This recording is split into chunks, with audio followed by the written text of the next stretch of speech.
শেষ পর্যন্ত আলোচনার তুঙ্গে থাকা প্রফেসর ইউনূস এবং তারেক রহমানের বৈঠকটা হচ্ছে, এ ব্যাপারে বিএনপি এবং সরকারের তরফ থেকে ব্যাপারগুলো নিশ্চিত করা হয়েছে। এর পেছনে এই যে বৈঠক হচ্ছে, এর পেছনে কারা ভূমিকা পালন করেছে সেটা নিয়েও আলোচনা হচ্ছে। যখন তারেক রহমানের সঙ্গে প্রধান উপদেষ্টা বসছেন 13ই জুন লন্ডন স্থানীয় সময় সকাল 9টায় তারা একটি হোটেলে বসবেন এবং এই বৈঠকটা যখন হচ্ছে তখন সঙ্গত কারণেই প্রশ্ন উঠছে যে তারেক রহমানের সঙ্গে বৈঠক করছেন যখন সরকারের উদ্যোগেই এই বৈঠকটা হচ্ছে, তখন শেখ রেহানা কন্যা টিউলিপ সিদ্দিকীর সঙ্গে বৈঠকটা হবে কিনা সেই ব্যাপারে এখন পর্যন্ত নিশ্চিত করে কিছু বলা যাচ্ছে না। তারেক রহমানের সঙ্গে বৈঠকে এক ধরনের সরকারের আগ্রহ বেশি ছিল এবং সরকারের তরফ থেকে তারেক রহমানকে আমন্ত্রণ জানানো হয়েছে। অন্যদিকে টিউলিপ সিদ্দিকী নিজে চিঠি দিয়েছেন ডক্টর ইউনূসকে তার সঙ্গে বৈঠকের জন্য, কারণ তার বিরুদ্ধে বাংলাদেশে নানা ধরনের অপপ্রচার করা হচ্ছে তার ভাষায়, সেগুলোর অবসান ঘটাতে চান তিনি। প্রফেসর ইউনূস কি টিউলিপ সিদ্দিকীর সঙ্গেও মিটিং করবেন? যদিও এনসিপির বিভিন্ন নেতা টিউলিপ সিদ্দিকীর ব্যাপারে এরই মাঝে কথা বলতে শুরু করেছেন যে শেখ হাসিনা ফ্যাসিস্ট, শেখ হাসিনার অন্যতম সহযোগী এবং শেখ হাসিনা ফ্যাসিস্ট হয়ে ওঠার পেছনে যাদের অবদান রয়েছে তাদের মধ্যে অন্যতম হচ্ছে টিউলিপ সিদ্দিক। এরকম কথাও শুরু হয়ে গেছে আলোচনা।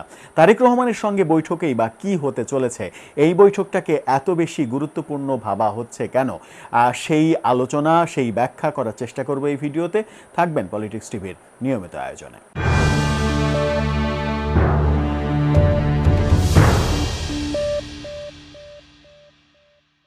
দর্শক, পলিটিক্স টিভির নিয়মিত ভিডিওগুলো স্পন্সর করছে প্রজাপতি.টিভি, নতুন ওটিটি প্ল্যাটফর্ম। আপনারা চাইলে ইউটিউবে, ফেসবুকে, ইনস্টাগ্রামে, টিকটকে দেখে নিতে পারেন।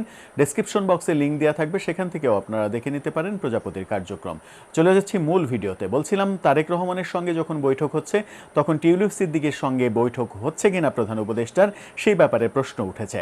এখন পর্যন্ত ব্যাপারটা নিশ্চিত হওয়া যায়নি। যখন তারেক রহমানের সঙ্গে মিটিংয়ের শিডিউলটা অর্থাৎ সফরের শেষ দিনে সকাল 9টায় 13 তারিখে সকাল 9টায় তারেক রহমানের সঙ্গে মিটিং হবে, এটা নিশ্চিত করা হয়েছে এবং বিএনপির তরফ থেকেও নিশ্চিত করা হয়েছে যে সরকারই তারেক রহমানকে আমন্ত্রণ জানিয়েছে। বিএনপিও এটাকে স্বাগত জানিয়েছে। গত রাতে বিএনপির স্থায়ী কমিটির বিশেষ বৈঠক হয়েছে, তারেক রহমানের সভাপতিত্বে ভার্চুয়ালি তিনি উপস্থিত ছিলেন। সেখানে সিদ্ধান্ত হয়েছে প্রধান উপদেষ্টার সঙ্গে এই মিটিংটা ফলপ্রসূ হতে পারে, সো এই মিটিংটা করা যেতেই পারে।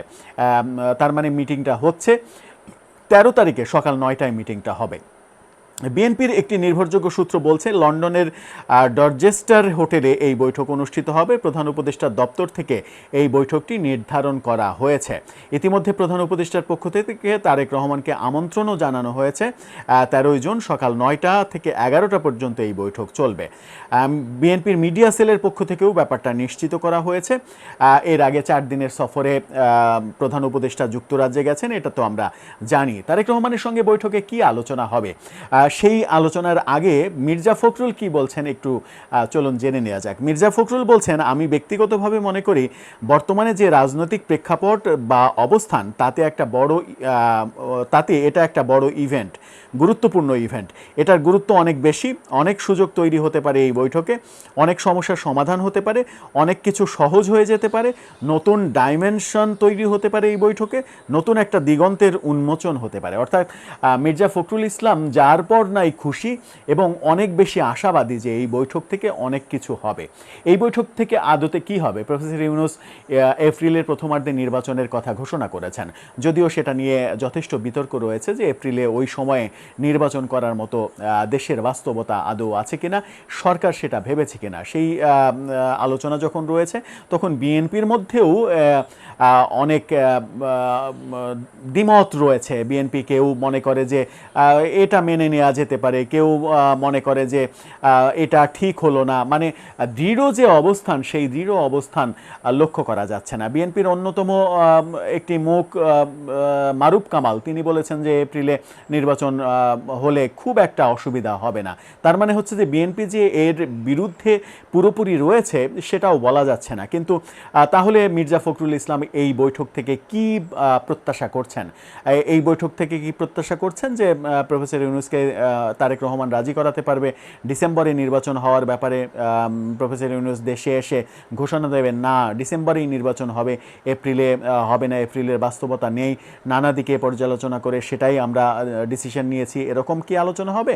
নাকি তারেক রহমানের সঙ্গে ডিটেল, সরকারের ডিটেল নিয়ে আলোচনা হবে, সংস্কার, বিচার, নির্বাচন সব কিছু নিয়ে আলোচনা হবে? সব কিছু নিয়ে যদি আলোচনা হয় তাহলে আমার মনে হয় যে কোনো সিদ্ধান্তই আসার সম্ভাবনা একেবারে 0%-এ চলে যাবে। স্পেসিফিক 2-1টা পয়েন্টে যদি আলোচনা হয়, শোনা যাচ্ছে তাদের বৈঠকটা 2 ঘন্টা হবে, 2 ঘন্টায় 2-1টা পয়েন্ট নিয়ে যদি ডিটেল আলোচনা হয় তাহলে আমার মনে হয় যে সেখান থেকে ফলপ্রসূ কোনো কিছু আসতেও পারে। কিন্তু ফলপ্রসূ কি আসবে? প্রফেসর ইউনূসকে তারেক রহমান রাজি করাতে পারবেন? তার মত প্রফেসর ইউনূসের উপরে চাপিয়ে দিতে পারবেন? অনেকে বলেন যে প্রফেসর ইউনূস এই মুহূর্তে আসলে নিজের বুদ্ধিতে চলছেন না, নিজের কথায় চলছেন না, তাকে ঘিরে আছে একটা দেয়াল কিংবা একটা সার্কেল মতো, কয়েকজনের একটা সার্কেল, যে সার্কেল দ্বারা আদতে প্রভাবিত হচ্ছেন প্রফেসর ইউনূস, যার কারণে রাজনৈতিক দলগুলোর সঙ্গে মতবিরোধ তৈরি হচ্ছে নানা দিক দিয়ে।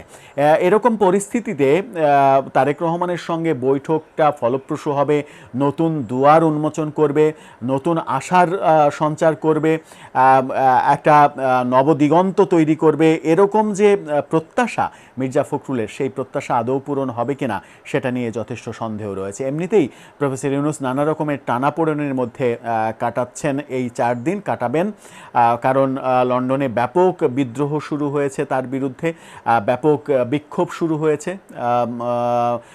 আওয়ামী লীগের তোপের মুখে তিনি পড়ছেন, এরকম বাস্তবতা যখন রয়েছে। টিউলিপ সিদ্দিকী দেখা করতে চেয়েছেন, তার সঙ্গে দেখা করা না করার বাস্তবতা রয়েছে।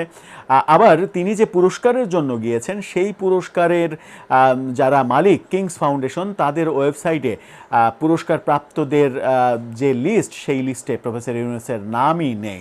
নানা রকমের ভেজালের মধ্যেই আদতে তিনি রয়েছেন।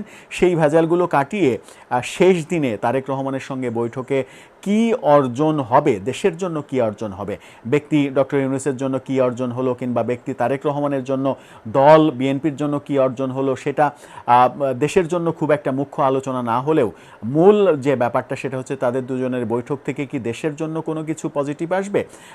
দেশে যে নৈরাজ্যকর পরিস্থিতি চলছে, আইনশৃঙ্খলার অবনতি যে চরমে উঠেছে, গত 10 মাসে মবের রাজত্ব যেভাবে প্রতিষ্ঠিত হয়েছে, এক ধরনের পৃষ্ঠপোষকতা পেয়েছে, নানাভাবে মবকে উৎসাহিত করা হচ্ছে, মবকে পৃষ্ঠপোষকতা করা হয়েছে। মবের বিরুদ্ধে যখন সেনাবাহিনী, সেনাপ্রধান কথা বলছেন তখন সেনাপ্রধানের সমালোচনা করা হচ্ছে, সেনাপ্রধান যখন নির্বাচনের কথা বলছেন তখন সেনাপ্রধানকে প্রতিপক্ষ বানিয়ে দেওয়া হচ্ছে। এরকম নানা ঘটনার বাস্তবতায় তারেক রহমানের সঙ্গে বৈঠকটা এক অর্থে গুরুত্বপূর্ণ তো বটেই, সেই বৈঠকে যে আহামরি কোনো নতুন সিদ্ধান্ত আসবে সেরকমটা অন্তত ব্যক্তিগতভাবে আমার মনে হয় না। দর্শক, আপনার কি মনে হয় তারেক রহমানের সঙ্গে এই বৈঠকে প্রফেসর ইউনূসের মন কি গলাতে পারবেন তারেক রহমান, কিংবা নতুন কোনো সিদ্ধান্ত কি আদৌ আসার সম্ভাবনা রয়েছে? আপনার মতামত জানিয়ে লিখতে পারেন আমাদের কমেন্ট বক্সে।